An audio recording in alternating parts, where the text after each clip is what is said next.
everybody, I'm Yoosuff, aka Vicola, and today I'm going to do a video with my local dialect, Yoruba. I'm viewing live from Abuja, Nigeria. So stay tuned, don't go anywhere. Mo kí gbogbo yín káàbọ̀ sí orí ètò yìí. Èmi ni Victoria Yoosuff, wọ́n tún pè mí ní Vicola. Lẹ́nìí mo fẹ́ sọ̀rọ̀ nípa òwò tí àwọn èèyàn ń ṣe lórí internet. I'm going to do a video today and I'm going to try to use my local dialect, which is Yoruba. I am viewing live or videoing live from Nigeria, Abuja, and I hope that you watch to the end and enjoy this with me because this is something new I have never done before. Welcome, let's go on together. Is it that difficult to just speak Yoruba? Just to speak Yoruba ló di wàhálà fún mi báyìí. Gbogbo yín ẹ káàbọ̀ sí ètò mi. Tí ẹ bá ti subscribe jù nísìnyí ẹ jọ̀ọ́ mo bẹ̀ yín pé kí gbogbo yín subscribe sí channel mi. Mo ṣàrẹ́rìn nítorí mo ti ṣe ẹ̀kan báyìí rí tẹ́lẹ̀ ṣùgbọ́n ṣe mọ̀ pé lójoojúmọ́ náà là ń kọ́ ìkan tuntun. So ẹ káàbọ̀ sí ètò yìí. À ń sọ̀rọ̀ nípa internet àti tí àwọn èèyàn ṣe business lórí internet nísìn. Tẹ́lẹ̀ àwọn èèyàn mọ̀ pé wọ́n máa ń lo Facebook àti Instagram, WhatsApp láti máa kí àwọn ẹbí wọn. Wọ́n lò ó láti máa bá àwọn èèyàn sọ̀rọ̀, láti máa communicate pẹ̀lú àwọn èèyàn, either àwọn èèyàn tó wà ní Nàìjíríà àbí àwọn èèyàn tó wà ní abúlé àbí àwọn èèyàn tó tún wà ní abroad. But nísìn àwọn èèyàn tún wá fi ọgbọ́n sí pé láti máa lo Instagram, WhatsApp àti Facebook fún ara wọn nìkan, ó tún máa ń lò ó fún òwò wọn. So nísìn tí wọ́n bá fẹ́ ta aṣọ, tí wọ́n bá ní Instagram page bí aṣọ tí ẹ rí níbí, tí mo bá fẹ́ ta aṣọ yìí mo kàn lo fóònù mi láti snap picture àwọn aṣọ tí ẹ rí níbí, tàbí tó bá yí pé nǹkan makeup ni mo fẹ́ tà àbí aṣọ tí àwọn èèyàn ti rán ni mo fẹ́ tà, even tó bá jẹ́ pé bàtà àbí irun tí àwọn èèyàn lò tí wọ́n pè ní extension àti attachment, gbogbo kíní yìí náà ti ń lò lórí Instagram, WhatsApp, Facebook àti YouTube láti máa ṣe òwò wọn sìn. So tí èmi bá ní òwò tí mo ní ilé mi, mo kàn máa lo fóònù mi láti snap wọn àti màá dẹ̀ fi wọ́n sí orí Facebook status, màá create group, màá dẹ̀ máa sọ fún àwọn èèyàn pé ìkan báyìí o ni mò ń tà ń sìn, àbí ìkan báyìí ni mò ń tà lórí Facebook, àbí màá tún ṣe fídíò nípa ẹ̀, màá dẹ̀ fi sí orí YouTube.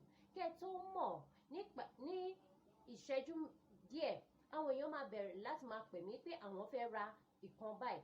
Ó lè jẹ́ àwọn èèyàn tí mo mọ̀ délédélé, ṣùgbọ́n ó lè tún jẹ́ èèyàn tí mo tẹ̀ tí rí àbí èèyàn tó mọ̀ èèyàn mi tó kàn rí Instagram page mi àti YouTube video mi àbí WhatsApp status mi. Kẹ́ tó mọ̀ màá tún ní customer sí. So nísìn kò ń ṣe pé hello. So nísìn kò ń ṣe pé ó lé àwọn èèyàn tó bá mọ̀ mí dé shop ló máa lè ra ìkan lọ́wọ́ mi, nítorí àwọn nǹkan tí àwọn èèyàn wá ń lo internet fi ṣe ń sìn. Àwọn èèyàn tún wá ní customers ju ti tẹ́lẹ̀ lọ, àwọn èèyàn tún ní ọ̀rẹ́ ju ti tẹ́lẹ̀ lọ, àwọn èèyàn tún gba owó.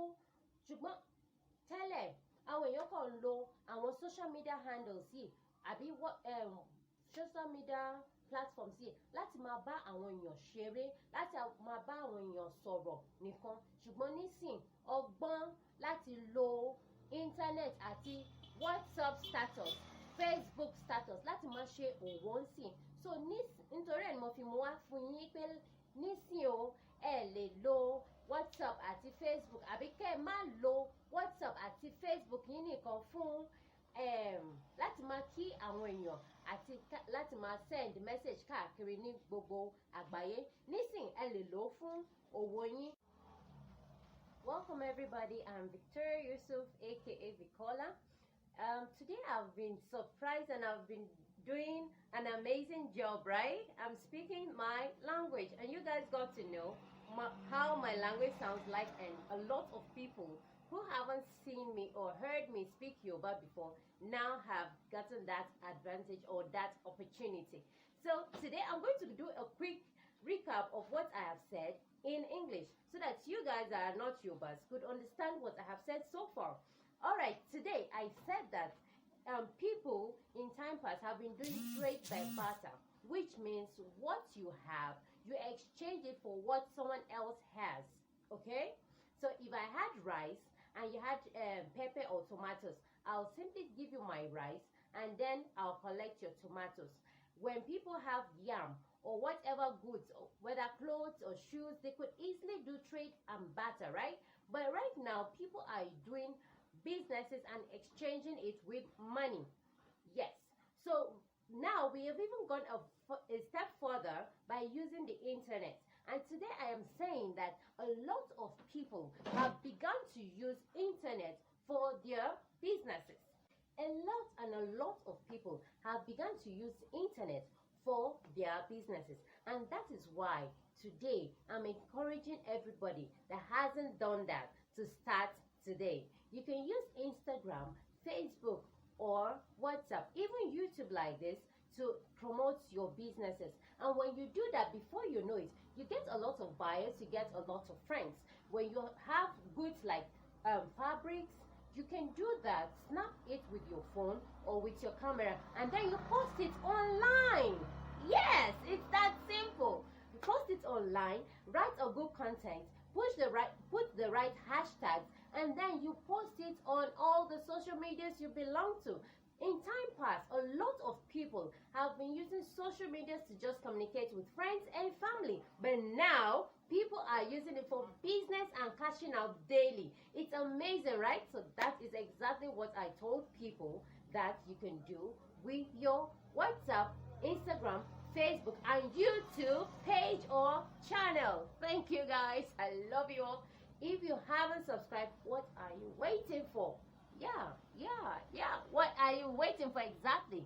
So go there and subscribe. If you want to join my next training on how to use social media to boost your business, you can check out the link below. It's a closed group on WhatsApp where we teach people how to package their businesses and how to market it online using social media. Thank you, guys. Thank you. That's all we're doing for today. I love you all. Thank you very much.